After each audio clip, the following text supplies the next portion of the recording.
Now we're on to question 2 of the AP Calculus AB exam, and we're starting off with part A. So in part A, they say a lot of different things that sometimes I think got some students confused here, but we first need to find what TR is, and they're telling us that TR is when the particle is at rest. So when is particles at rest? That would be when the velocity is equal to 0, and that's the first concept we got to understand here. So we need to set the velocity equal to 0, and when we do that, we're going to get the answer being 1 point, if I can write here, 1.426 seconds. Now, this is a calculator part of the AP exam. So to do something like that, you can simply set that in your calculator. You can trace the function, or you can set it equal to, here is a perfect example, boom, 1.426. Basically like a trace, but it's only in decimals, right?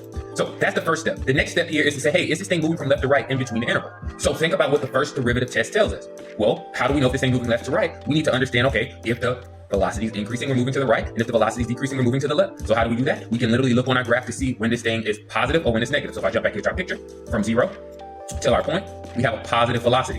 Because it's a positive velocity, therefore we know that this thing is moving to the right. Remember, positive velocity tells me that this thing is moving to the right because velocity tells me both direction and how fast. That's it for number 1.